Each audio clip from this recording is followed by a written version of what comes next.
আজি আমি ছুটি গল্প আৰু নাটক সম্পৰ্কে আলোচনা কৰিবলৈ লৈছো। আপোনালোকে জানে যে ছুটি গল্পত এটি সৰু ঘটনা এটি উল্লেখ কৰা থাকে। ছুটি গল্পত কোনো নিৰ্দিষ্ট এটা বা দুটা ক্যাৰেক্টাৰৰ ওপৰত গোটেই কাহিনীটো নিৰ্ভৰ কৰে। কিন্তু এখন নাটকত বহুত কিটা কথাই তাত সামঞ্জস্য থাকে, যেনে এটা কাহিনী, এটা পূৰ্ণাংগ নাটকৰ কাৰণে এটা সম্পূৰ্ণ কাহিনী এটা থাকে। মই আজিৰ আলোচনাটো ছুটি গল্প আৰু এখন পূৰ্ণাংগ নাটৰ মাজত কি পাৰ্থক্য সেইখিনি দাঙি ধৰিব বিচাৰিছো। ছুটি গল্পত নিৰ্দিষ্ট এটা কাহিনীৰ উল্লেখ থাকে, কিন্তু নাটকত তাত কেইবাটাও দিশ তাতে বিশ্লেষণ কৰা হয়।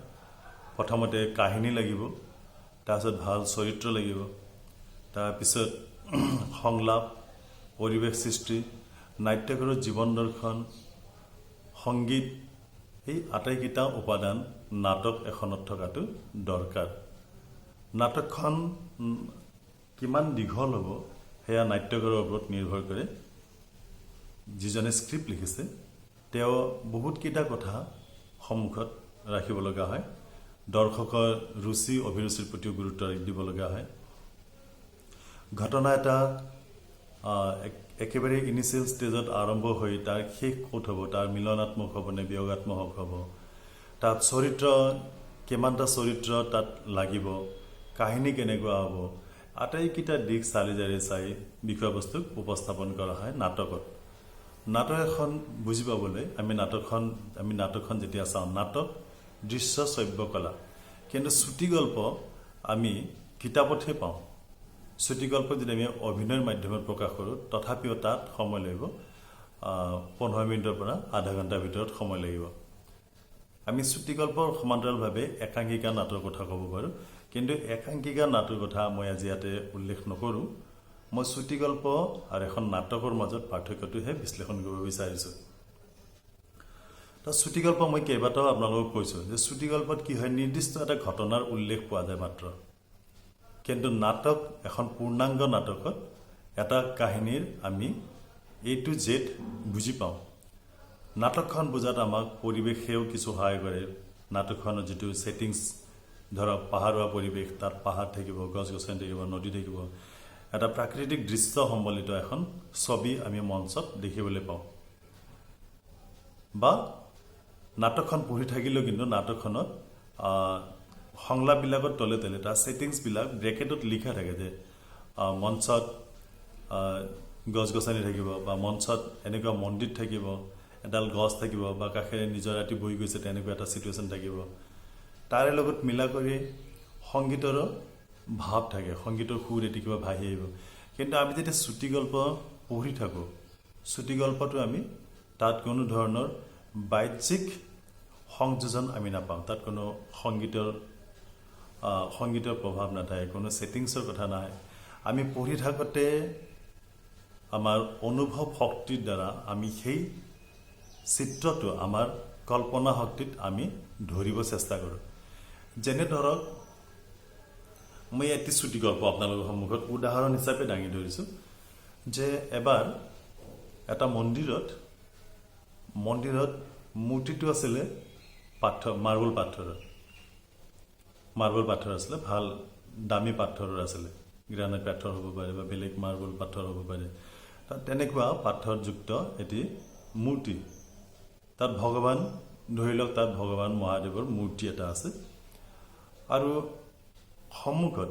মন্দিৰটোৰ সন্মুখত মানে যিখিনি চোতাল হৈ আছে, আগ চোতাল হৈ আছে, বা মন্দিৰৰ যিখিনি ভেটিত একেই মাৰ্বলৰ টুকুৰা স্লাইচ আকাৰে পাতলকৈ কাটি তাত পেষ্ট কৰা হৈছে, য'ত মানুহে গছকে বা তাৰ ওপৰেদি গৈ সেই একেই মাৰ্বলৰ দ্বাৰা গঠিত মহাদেৱৰ মূৰ্তিটোক পূজা পাঠ কৰে। তাত দিনটোৰ পূজা পাতল শেষ হোৱাৰ পিছত, মন্দিৰ বন্ধ হোৱাৰ পিছত, সকলোৱে ঘৰাঘৰি হোৱাৰ পিছত, মন্দিৰৰ পুৰোহিত ঘৰাঘৰি হোৱাৰ পিছত, মহাদেৱক মূৰ্তিটোক বাহিৰত যিখিনি টুকুৰা পৰি আছিল, আমি যিখিনি টাইলছ বুলি ক'ব পাৰোঁ, বা স্লাইচ মাৰ্বলত যিটো স্লাইচ বনাই পাতল পাতলকৈ মজিয়াত খোৱা আছিল, সেই মজিয়াত থকা পাথৰৰ টুকুৰাবিলাকে বা স্লাইচখিনিয়ে মহাদেৱক প্ৰশ্ন কৰিছে, হে ভগৱান, আপুনি আৰু মই একে পদাৰ্থৰে গঠিত। আপুনি আৰু মই, আপোনাক আৰু মোক এজন মালিকেই কিনিছে। আপোনাকো গুজৰাটৰ পৰা আনি অসমত থৈছে আৰু মোকো গুজৰাটৰ পৰা আনি অসমতে থৈছে। ধৰি লওক, মই এটা উদাহৰণ দিছোঁ অসমৰ কথাটো, যে আমাক একেজন মালিকে কিনিছে, একেটা দামতে কিনিছে, কিন্তু আপোনাৰ ব্যৱহাৰ অন্য ধৰণৰ আৰু মোৰ ব্যৱহাৰ অন্য ধৰণৰ। কিয়? আপুনি কিয় ভগৱানৰ ৰূপ পালে আৰু আমি কিয় আজি মজিয়াত পৰি থাকিবলগীয়া হ'ল? ভগৱানে শুনি আছিলে, কিন্তু কোনো উত্তৰ দিয়া নাছিলে।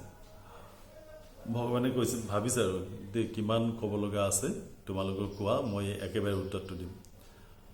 তাৰপিছত এই মজিয়াত পৰি থকাবিলাকে আকৌ ভগৱানক দোষাৰোপ কৰিব ধৰিলে, যে ভগৱান, আমি একেই জাতৰে, একেই কোৱালিটিৰে আমি, কিন্তু আপুনি আজি ভগৱান হৈ আছে আৰু আমি এই অৱস্থাত আছোঁ। তো বহুত কথা কোৱাৰ পিছত, মই অলপ চমু কৰিছোঁ, বহুত কথা কোৱাৰ পিছত মহাদেৱে মানে মূৰ্তিটোৰ পৰা আৱিৰ্ভাৱ হৈ ভগৱানে ক'লে যে ঠিক আছে, তোমালোকেও একে পদাৰ্থৰে গঠিত, মই একে পদাৰ্থৰে গঠিত, কিন্তু যেতিয়া মালিকে কিনি আনি তাক হাতুৰিৰে কোবাই কোবাই বা কাটাৰেৰে কাটি কাটি তাক বেলেগ ৰূপ দিব চেষ্টা কৰিছিল, তেতিয়া তোমালোকে ভাগি পৰিছিলা। তোমালোকে কষ্টক সহ্য কৰিব বিচৰা নাছিলা। আৰু মই ভাবিছিলোঁ, মোৰ গাত যেতিয়া হাতুৰি কোব পৰিছিল, কেইবাটাও হাতুৰি কোব পৰিছে, কিন্তু মই আহ কৰা নাছিলোঁ। কিয়নো মই ভাবিছিলোঁ, মালিকে যেতিয়া ইমান পইচাৰে কিনিছে, নিশ্চয় ইয়াক মিছ ইউজ নকৰে, নিশ্চয় কিবা বেলেগ ৰূপ দিবলৈ চেষ্টা কৰি আছে। আৰু সেইখিনি সময়ত মই দৃঢ়তাৰে ৰৈ আছিলোঁ, ভাবিছিলোঁ কি হয় চাওঁ। দুখটো ময়ো পাইছিলোঁ, বহুত সহ্য কৰিছোঁ, বহুত কষ্ট পাইছোঁ। প্ৰকাণ্ড প্ৰকাণ্ড হাতুৰিৰ কোবেৰে মোক একেবাৰে বেলেগ ৰূপ দি দিলে। ময়ো আছিলোঁ তোমালোকৰ দৰে, কিন্তু মোক কোবাই কোবাই কোবাই কোবাই মই বহুতো কোব সহ্য কৰাৰ পিছত গম পালোঁ যে মোক এটা বেলেগ আকৃতি দিয়া হৈছে। আৰু আজি ইয়াত আহি, মানে মন্দিৰত আহি মই সেইটো উপলব্ধি কৰিব বিচাৰিছোঁ, উপলব্ধি কৰিছোঁ যে মই হাজাৰটা কোব খোৱাৰ পিছতহে হয়তো মই আজি ইয়াত ভগৱান হৈছোঁ আৰু মোক মানুহে পূজা কৰিছে। আৰু তোমালোকে সৰু সৰু কোবত বা তোমালোকে সেই একেই কোব খাই ভাঙি পৰিছিলা, যিহেতু মালিকে কিনি আনিছে ইমান দামেৰে, তো এইবিলাক পেলাই দিব নেকি? এইবিলাক নিশ্চয় নেপেলায়। সেয়েহে তোমালোকক বেলেগ কামত ব্যৱহাৰ কৰিছে, যে তোমালোকক সৰু সৰু স্লাইচ বনাই তাত মজিয়াত খুৱাই দিছে, যাতে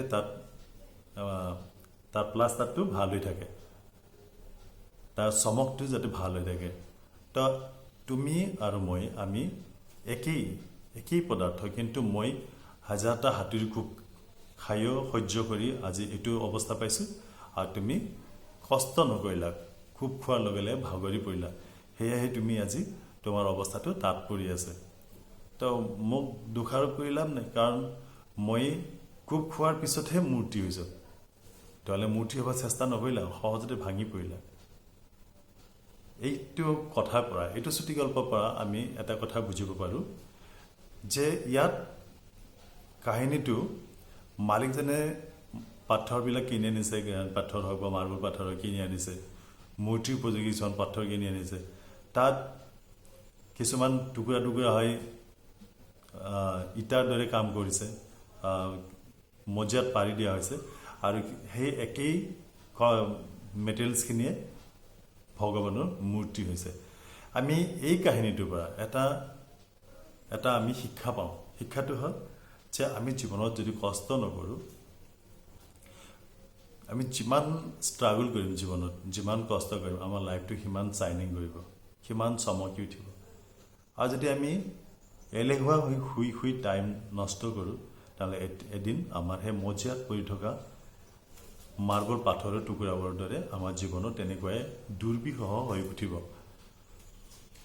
এই একেটা কাহিনী যদি আমি নাটকত কৰিব লাগিলেহেঁতেন 3 ঘণ্টা পূৰ্ণাংগ নাটক এখনত যদি আমি ল'লোহেঁতেন বা 2.5 ঘণ্টাৰ পূৰ্ণাংগ নাটক এখন ল'লোহেঁতেন তাত আৰু বহল দৃষ্টিভংগীত ইয়াক প্ৰকাশ কৰিলেহেঁতেন হয়তো ইয়াৰ আনুষংগিক আৰু কিছুমান ঘটনা আহিলেহেঁতেন য'ত হাতুৰি কোব খোৱা কথা আহিছে তাত বেকগ্ৰাউণ্ডত কিবা মিউজিক আহিলেহেঁতেন বা যেতিয়া ট্ৰাকত আনিছে একেই খুন্দা খাইছে ট্ৰাকত লৰি বা লৰচৰ কৰোঁতে বিভিন্ন শব্দ হৈছে তাৰে মাজত দুই টুকুৰা ভাঙিও গৈছে সেইবিলাকো আমি হয়তো মঞ্চত দেখিব পালোহেঁতেন কিন্তু চুটি গল্পৰ কাহিনীটো মাত্ৰ 15 মিনিটৰ পৰা আধা ঘণ্টাৰ ভিতৰত তাক পঢ়ি বুজি শেষ কৰিব লাগিব আৰু এটা কাহিনীৰ সম্পূৰ্ণ চিত্ৰ এতিয়া আমাৰ প্ৰতিফলন হ'ব লাগিব আমাৰ সন্মুখত আমি তেতিয়াহে গম পাম যে হয় এইটো এনেকুৱা কাহিনী চুটি গল্প এটি যদি দীঘল হয় মানুহে পঢ়ি তাক আমোদ নাপায় সেয়েহে পঢ়ুৱৈৰ প্ৰতি লক্ষ্য ৰাখি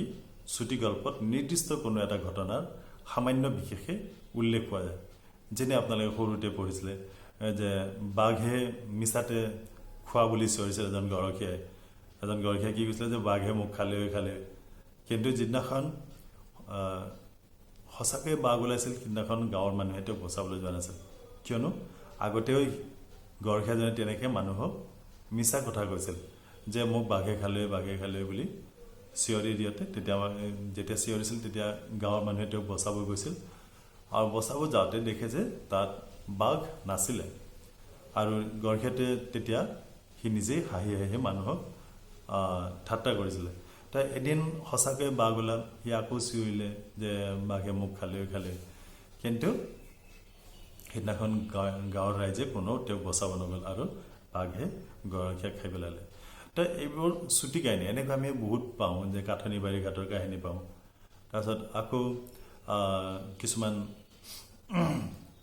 বিক্ৰম বেতালৰ কাহিনী পাওঁ আমি কিছুমান সাধুকথাৰ কথাও ইয়াত উল্লেখ কৰিব পাৰোঁ সাধুকথাটো কিন্তু অলপ দীঘলীয়া হয় কিন্তু চুটি গল্প তাত আমি কোনো এটা কাহিনীৰ নিৰ্দিষ্ট আভাসে পাওঁ ধৰি লওক কোনো এজন চিপাহীয়ে তেওঁ দেশৰ কাৰণে বৰ্ডাৰত যুঁজিবলৈ গৈছে তাৰ পৰা আহিছে কিছুদিনৰ ছুটিৰ কাৰণে আহিছে তেওঁ হয়তো এই ছুটিৰ দিনকেইটাতে তেওঁ বিবাহ বাৰু সম্পন্ন হৈছে এনে বিবাহ বাৰু সম্পন্ন হোৱাৰ দুদিন নৌজাতেই আকৌ তাৰ পৰা ফোন আহিল যে তেওঁ আকৌ যাবলৈ বৰ্ডাৰৰ যুদ্ধ আৰম্ভ হৈছে তাই ইমান সৰু কাহিনীবোৰ আমি চুটি গল্পৰ আঁৰত ৰাখিব পাৰোঁ চুটি গল্পৰ মাজত আমি এইবোৰক ধৰিব পাৰোঁ চুটি গল্প সম্পৰ্কে মই ক'লোঁ নাটকত কি হ'ব নাটকৰ কাহিনী ভাগ দীঘল হ'ব নাট্যকাৰৰ বহুতখিনি দায়িত্ব থাকে দৰ্শকৰ ৰুচি অভিৰুচিৰ প্ৰতি লক্ষ্য ৰাখি তাত সময়ৰ প্ৰতি গুৰুত্ব দি তাত চৰিত্ৰ সংযোজন কৰিব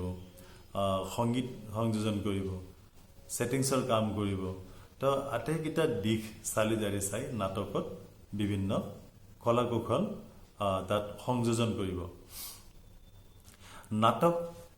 নাটকৰ লগত উপন্যাসৰ কি সম্পৰ্ক আমি পিছৰ ক্লাছত আলোচনা কৰিম আপোনালোকে এই আজিৰ ক্লাছটোৰ পৰা এইখিনি সংক্ষেপে ধৰি লওক যে নাটক এখনত বহুতখিনি কথা দৰকাৰ থাকে তাত এটা ভাল কাহিনী লাগিব ভাল সংলাপ লাগিব চৰিত্ৰ ভেদে সংলাপবোৰ হ'ব লাগিব এজন কমেডিয়ানৰ মুখত যদি গুৰু গম্ভীৰ সংলাপ দিয়া হয় তেতিয়াহ'লে সেইটো নুখুৱায় তাত নিশ্চয় কমেডিয়ানজনৰ মতেই সংলাপ হ'ব লাগিব কোনো এজন ভিলেইনৰ সংলাপবোৰ যদি পাতল হয় তেতিয়াহ'লে তেখেতক নুখুৱাব তাতো সেই ধৰণৰ অলপ গম্ভীৰ টাইপৰ বা অলপ তাত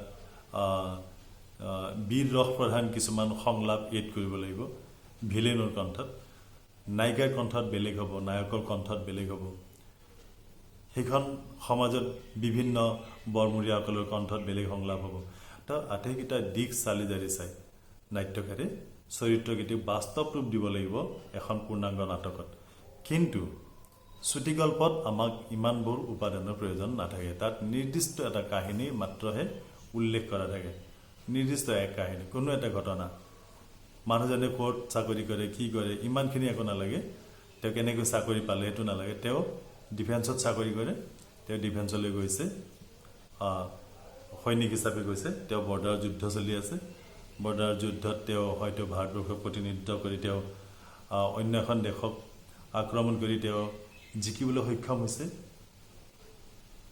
কথাটো গুৰুত্ব দিব তেওঁলোকে সৈনিকজনে বৰ্ডাৰত গৈছে যুদ্ধ কৰিছে শত্ৰুপক্ষক পৰাস্ত কৰি তেওঁ ভাৰতবৰ্ষৰ মান সন্মান বা বিজয় ধ্বজা উৰাবলৈ সক্ষম হৈছে তো এই এটা কাহিনী চুটিগল্পৰ আধাৰস্বৰূপ হ'ব পাৰে তো চুটিগল্পত এটা কাহিনীৰ আভাস মাত্ৰহে পাওঁ আমি যিকোনো এটা কাহিনীৰ এটা ঘটনাহে আমি চুটিগল্পত ফুটি উঠা দেখা পাওঁ ইয়াৰ পিছৰ পৰ্যায়ত আমি চুটিগল্প আৰু সাধুকথাৰ পাৰ্থক্য নাটক আৰু উপন্যাসৰ পাৰ্থক্য আদিও আলোচনা কৰিম আজিলৈ এৰিছোঁ ধন্যবাদ